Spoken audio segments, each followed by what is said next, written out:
Hello everyone, welcome back to another YouTube video. My name is Alona Lapari and I want to talk to you today regarding narrowing down your niche and clarifying your ideal customer avatar. Especially if you're just starting out in business, it's very important to actually niche down on the ideal customer avatar that you would like to serve. So why is narrowing down your niche so important? When you are speaking to a large audience, you're actually not connecting with anyone. It's very important that you speak to a specific segment of the market so that you can utilize your messaging in your business and you can tailor that message to their needs, to their desires, and to the results that they would like to achieve. So this is why it's important to actually narrow down your niche. Now, the next question could be, what are some ways to actually narrow down my customer avatar and my niche in my business? One of the ways is to actually niche down by industry. So, for example, when I just started out in my business, because I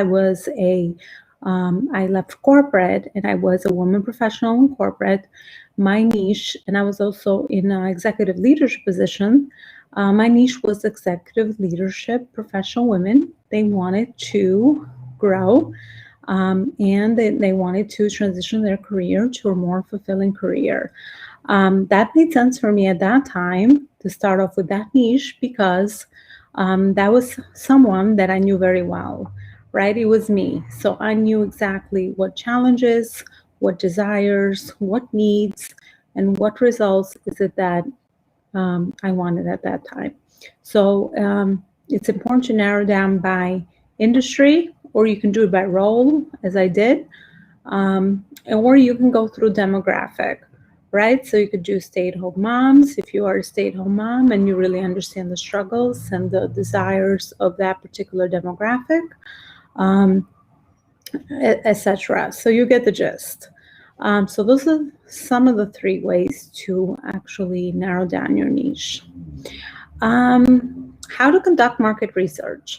So let's say you already have a niche and you have a good idea of the person that you would like to help.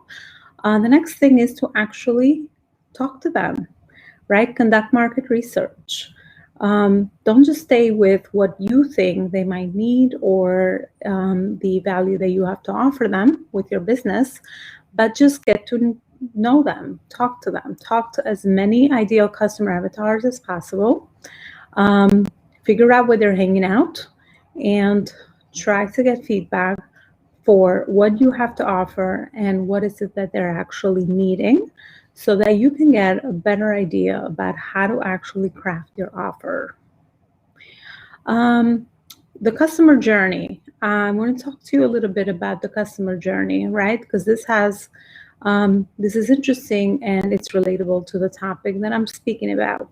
So the customer journey somewhat always goes the same way, right? So a customer needs to always build trust with you so that you can offer your product or service to them, and then you can actually solve their problem or are a solution or become a solution to the problem that they're looking to solve. Just a tip, the bigger the problem you can solve, the more successful you will be as an entrepreneur. So the problem has to be a big enough problem that you can solve, that a customer also identifies that they need help with.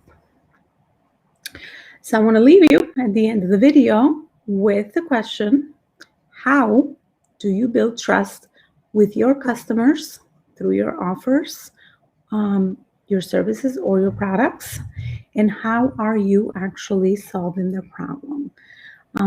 Consider figuring out, writing down the answers to this question, as I'm sure it help you clarify exactly where you're headed and who is that niche down customer that you're trying to help. Thanks so much for listening today, and I invite you to subscribe to the channel as I do new videos with business, leadership, and life topics every week. Have a good week.